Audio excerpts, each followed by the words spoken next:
This is totally surplus. ठीक है, आपके जो मॉड्यूल है उसके अंदर ये कैलकुलेशन गिवन नहीं है, बट फिर भी आपकी नॉलेज पॉइंट ऑफ व्यू के लिए मैं आपको ये करवाना चाहता हूँ और आप इसे लीनियंटली नहीं लेंगे। मेरे टेस्ट के अंदर इट विल डेफिनेटली कम, ठीक है, और पेपर में भी हो सकता है इसके ऊपर क्वेश्चन आपको मिल जाए, ठीक है, because it is very important and many of people are already paying it. ठीक है, सो कॉन्सेप्ट क्या है मैं आपको दोबारा से बता देता हूँ। सेक्शन 77 सबसेक्शन 1 ने क्या कहा कि अगर आप कंपनी के किसी भी एसेट पे located in India, outside India, tangible, intangible, किसी भी तरह का अगर कोई चार्ज क्रिएट करते हैं, that you have to register the details of it with the ROC within a period of 30 days from the creating of charge.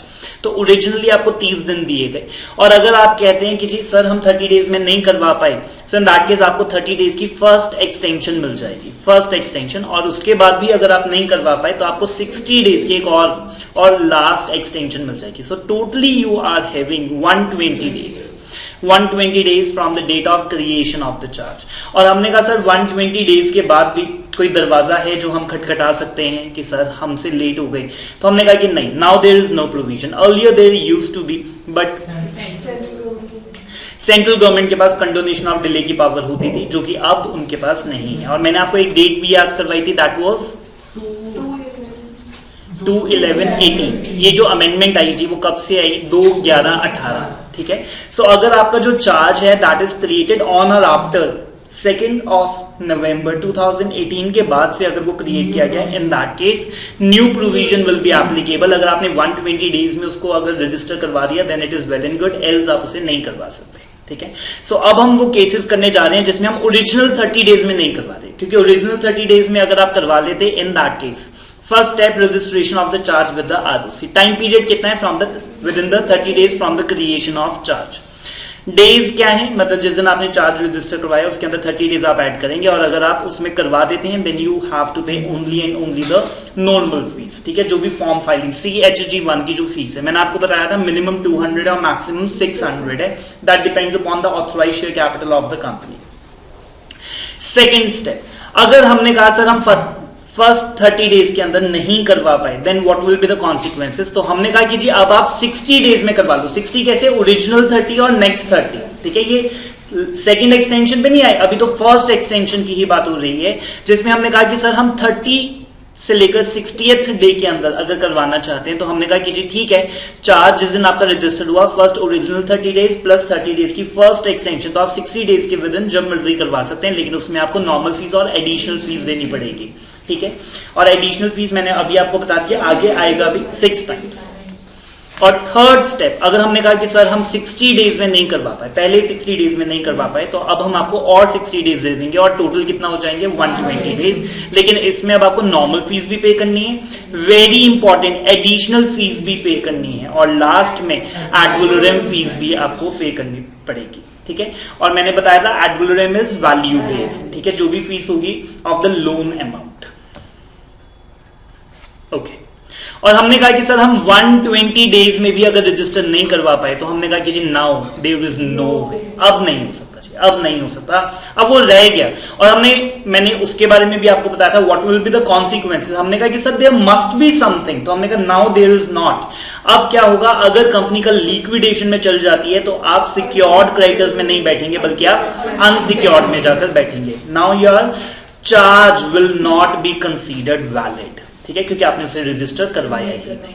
तो मतलब जो लेंडर है वो स्पेसिफिकली मतलब बार बार बोलता है कि आप चार्ज करवाओ या एग्जैक्टली। ठीक है, ये मैंने तब भी एम्फसाइज किया था कि कंपनी से ज्यादा लेंडर बैंक को ये टेंशन होनी चाहिए कि सर आपने रजिस्टर करवाया कि नहीं करवाया, बिकॉज अल्टीमेटली नुकसान किसका होगा? बैंकर का होगा, charge holder. That is more appropriate word. It may be a bank, it may be an individual. शायद कंपनी ने मेरे से लोन लिया है और मेरे पास वो बिल्डिंग गिरवी है। ठीक है, so I am not a bank, I am the individual, so the accurate word is charge holder.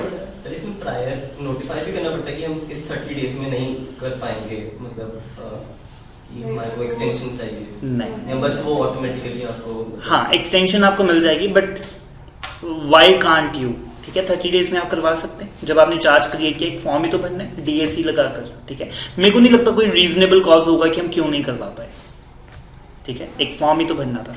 So in that case हमने कहा कि सर अगर आप अप टू 30 डेज में फीस में जमा करवाते हैं, अगर फर्स्ट डिले है, ठीक है, फर्स्ट डिले है, इन दैट केस अगर आपकी स्मॉल कंपनी या फिर ओपीसी है, ठीक है, ओपीसी तो आपको पता ही है जी, और स्मॉल कंपनी भी हमने किया था जो हमारी दो कंडीशंस को सेटिस्फाई करती है. First of all, small company is a type of private limited. Can a public limited be a small company? But अगर मेरी पब्लिक कंपनी है जिसकी पेड अप शेयर कैपिटल सिर्फ 1 लाख है जो कि 50 लाख से कम है, टर्नओवर सिर्फ 2 लाख है जो कि 2 करोड़ से कम है, ठीक है, सो फिर मैं स्मॉल कंपनी नहीं हूं. हाउ मेनी ऑफ यू से कि sir yes now you are a small company. मैं फिर से बोल रहा हूं जी, क्वेश्चन दोबारा से रिपीट कर रहा हूं. I am a public limited, लेकिन पेड अप शेयर कैपिटल बहुत कम, टर्नओवर बहुत कम, तो फिर हमने कहा कि सर आप स्मॉल कंपनी है या नहीं, स्मॉल कंपनी के बेनिफिट आपको मिलने चाहिए कि नहीं. हाउ मेनी ऑफ यू से कि सर अब मिल जाएंगे, because you satisfy both the condition, paid up share capital not exceeding 50 lakh and the turnover not exceeding 2 CR. यही 2 शर्तें थी उसके अंदर. हाउ मेनी ऑफ यू से कि सर आप स्मॉल कंपनी अब बन जाएंगे? Not even one. Okay. Private हैं हम, फिर बन जाएंगे, ठीक है जी, ठीक है. जब हमने डेफिनेशन पढ़ी थी स्पेसिफिकली उसके अंदर था कि जी not a public company, not a public company. किसी भी केस में एक पब्लिक लिमिटेड कंपनी तो स्मॉल कंपनी हो ही नहीं सकती. ये प्राइवेट है. सर जैसे सर किसी ने लोन लिया, उसके 30 डे जो टाइम है, तो उनके अमाउंट होगी, मगर जिसके नाम से सारी कंपनी है वो आउट ऑफ इंडिया है, उसके किसी मैनेजर ने सारी पेमेंट वगैरह सारा डील हो गया, मगर सर वो जिसके डीएससी से सारा फॉर्म की प्रोसेस होना है, तो सर वो नहीं हो पाया, तो ये 30 डेज के अब तो कोई मिल सकती है?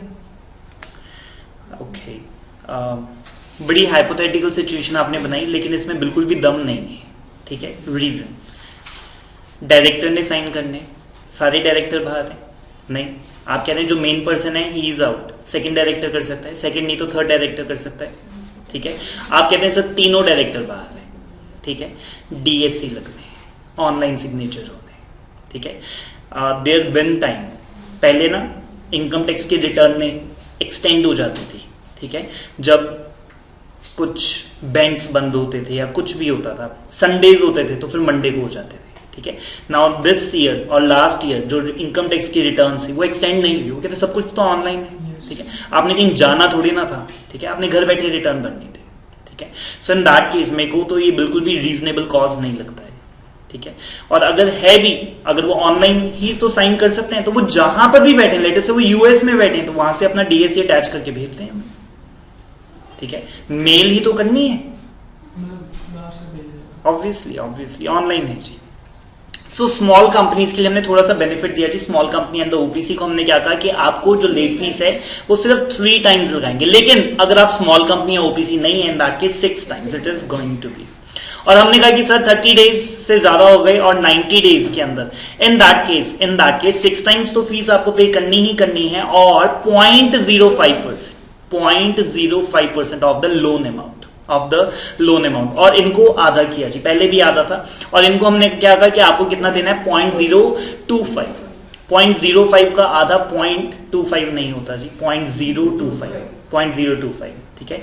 सो इन दैट केस, लेकिन ये जो फीस है एड वैलोरम फीस है मैक्सिमम 1 लाख, और यहां पे भी कैपिंग है कि 0.05% of the loan amount maximum 5 lakh, ठीक है. इसके 1-2 इलस्ट्रेशन कर लेते हैं, फिर आपको थोड़ा सा इजी रहेगा. हमने कहा सर लोन अमाउंट 1 करोड़ की है, अगर तो आप 30 डेज में ही भर देते हैं, तो अगर आपके अमाउंट ऑथराइज शेयर कैपिटल ज्यादा भी है तो ज्यादा से ज्यादा आपको 600 रुपए देने पड़ेंगे. हमने कहा सर फर्स्ट एक्सटेंशन सिर्फ additional fees, ad valorem fees नहीं, सिर्फ एडिशनल फीस, तो हमने कहा 6 टाइम्स प्लस नॉर्मल फी तो आपको देनी ही पड़ेगी, ठीक है.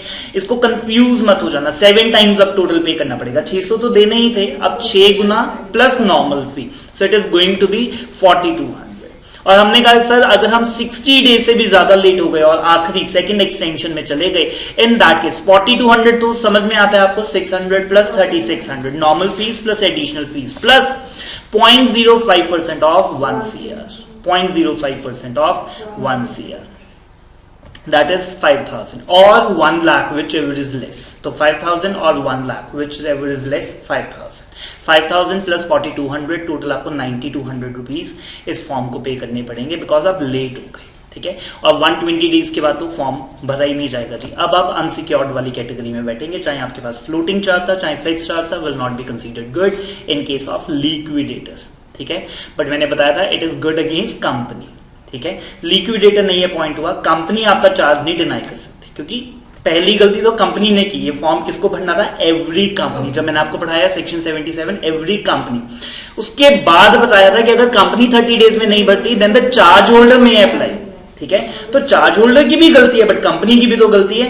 तो लिक्विडेटर के अगेंस्ट आपकी कोई स्टैंडिंग नहीं है, क्रेडिटर्स के अगेंस्ट आपकी कोई स्टैंडिंग नहीं है, बट कंपनी के अगेंस्ट आपकी पूरी स्टैंडिंग है। फिर तो आपके पास चार्ज भी है और कंपनी को एक्नॉलेज करना भी पड़ेगा। एग्जाम्पल 2, अगर वो अमाउंट 100 करोड़ की होती तो, ठीक है, अगर वो अमाउंट 100 करोड़ की होती, सो इन दैट केस 600 और ये तो 4200 सेम रहा जी, बिकॉज ये एड वैलोरम नहीं है, ये तो चेंज होनी भी नहीं चाहिए, तो फिक्स्ड है, ठीक है। So it should not change. लेकिन अगर आप लेट हो जाते हैं 60 डेज के बियॉन्ड, इन दैट केस जो फीस है 100 करोड़ के ऊपर पूरी 5 लाख ही बनेगी आई बिलीव, ठीक है। सो 5 लाख और 5 lakh whichever is less तो सेम ही है जी। So in that case 5 lakh. But अगर ये 200 करोड़ होता फिर बन जाती 10 लाख और 5 lakh whichever is less. तो किसी भी केस में 5,04,200 से ज्यादा रुपए आपके लग ही नहीं सकते फॉर कंडोनिंग द डिले, ठीक है। और ये जो पावर है वो आरओसी के पास है। Now you need not to go to the central government के अब कोई भी पावर नहीं है।